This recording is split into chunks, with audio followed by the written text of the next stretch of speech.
should be avoided in saphenous vein graft. Once adequate pre-dilation performed, stent to suitable size should be performed. Guide wire is then removed, angiography is performed to confirm adequate stent implantation and no complication as described above. The guide catheter selection normally, not for this topic, but JL4, JL5, AL, AR1. So coming directly to the presentation of saphenous vein graft angioplasty, which is the topic for today.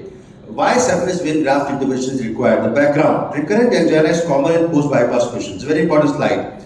Recurrent angina is common in post-bypass patients mainly because of mid-term graft failure. 50% of saphenous vein graft are severely diseased or occluded, 50% at 10 years follow-up. So when somebody says the bypass, patient have feeling that bypass is Amrit. Amrit means it is complete lifelong. That's not true. And sometimes they have feeling that angioplasty, stenting is temporary, bypass is permanent. That is not true. So 50% saphenous vein graft are severely diseased or occluded by 10 years follow-up. Post-bypass patient represent 20 to 25% of PCI in our practice.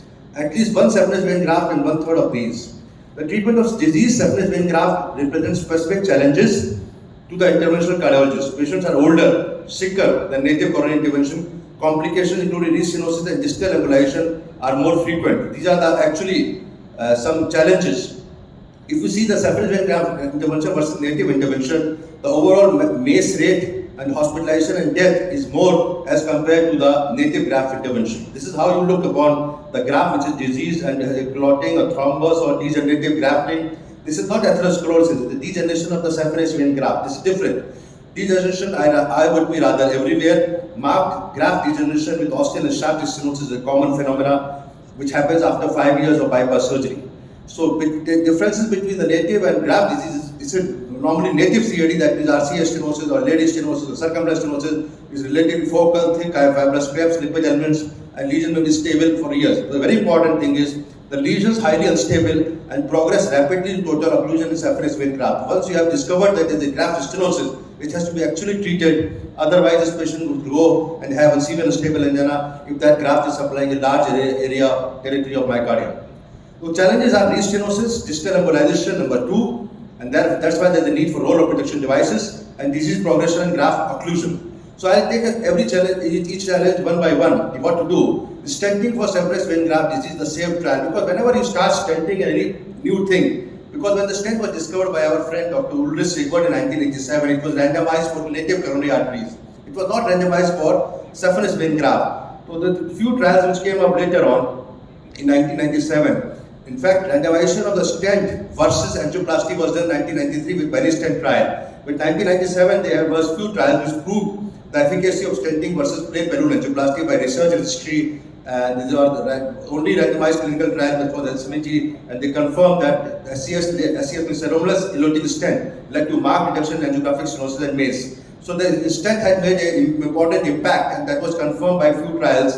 And there were also discovered that covered stent or drug-eluting stents. When drug-eluting stents came in the clinical practice about 1999, 2001 and 2002 when cerumeless eluting stent came up, at that time also there were earlier trials which discovered that even in saphenous vein graft, these stenting do better as compared to bare metal stent. Whenever a new technology comes, it has to be actually randomized clinical trial data, otherwise you can't go to clinical practice just by that. So I'm talking of the eCipher registry, CQ registry, Milano experience, research registry, wisdom. These were the registries which confirmed the efficacy of drug-eluting stent versus balloon-eluting stent in that era, and therefore finally we summarize that even in saphenous vein graft, of course now only there is no balloon bare metal stent available. That we summarize that expected DES helped in the species is different from native C stents have improved outcome with respect to other technology. Distal embolization is still taken independently. So trials with drug-eluting stents seem to show further improvement in results. The native SMPCI with DS should be considered in all cases. That was the conclusion of these trials, which showed that drug-eluting stent is better.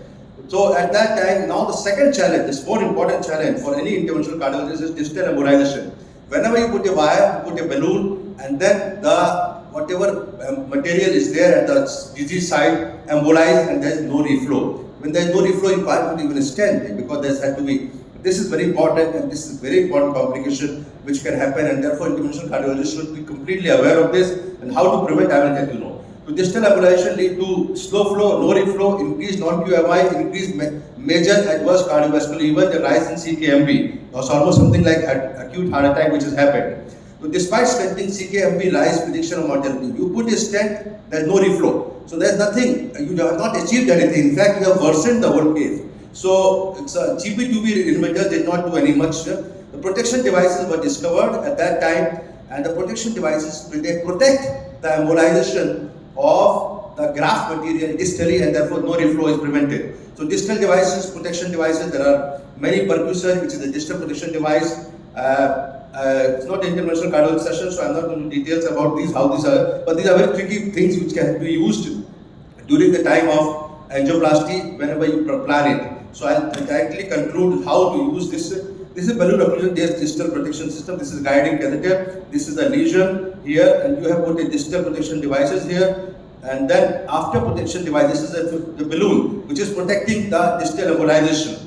So you do the whole procedure is done with the protection device here, and when you put a balloon, you do a stenting, and then this protection device is removed, and along with that the graft material which was supposed to be embolized, could have embolized, does not embolize, and therefore the patient does well. There are two types of distal protection devices. This is occlusion aspiration. This is how you can see that this is the lesion. You put a balloon, this distal balloon here, and then you perform the procedure, and then this is balloon is aspirated. And this is how this distal protection devices work. The safer study was the first study in 2002 which confirmed the efficacy of guard wire, which is distal protection devices, versus placebo. And therefore this was concluded that this should be. There are the other type of distal protection devices which are filter devices, angioguard equivalent filter wire. These are simple to use. This is small, very important, small 45 seconds animation where you can see how the protection device, this is protection device being deployed, and then you take out everything, then you do a balloon comes. This is how the balloon inflation will happen, and after balloon pre-dilatation we have to do stenting. While this filter, which is a wire, which is this whatever embolic material is being captured here, it does not go distally, and now the stent is being deployed. And once the stent is deployed, you take out everything. You see the debris going distally. You have seen the debris going distally, and once this is done, this is whole process. This is all completely retrieved. This is retrieving material. Now this is retrieved, and the procedure is complete, and there is good flow. So this is how the animation is showing that distal protection devices can be useful. Similarly, this is the same thing which I have shown with diagram. So the FIRE study was the first study which confirmed the efficacy of guard wire versus filter wire. The p-value was not significant, and therefore both guard wire and the filter wire have equal efficacy in preventing the. Should all MACE SVG intervention be performed with embolic protection? Cumulative 30-day cases, they showed that if you have a filter wire or guard wire technology, then of course you have a better chances of recovery, and that are shown. Another device is Proxys procedure, which is proximal device. Here you have to put the device proximal to the lesion, and then you stop the flow, and through the device we have to do the balloon angioplasty stenting, and this is a different technology completely. It requires more expertise. It is not being practiced so much because distal protection device is easier to use. But the study have shown the superiority, overall the superiority of Proxys device versus distal protection devices. But since it is not so easy to use, a lot of people are not using it. When to use protection devices? Old graft, degenerated, long lesion, 2 or more stents, thrombus, high-grade lesion. These are the indications of using the protection devices. Young graft, low degeneration score, short lesion, single stent, no visible thrombus, then there is no need to use it. But at least 80% of graft will be like this, and therefore more reason to use it.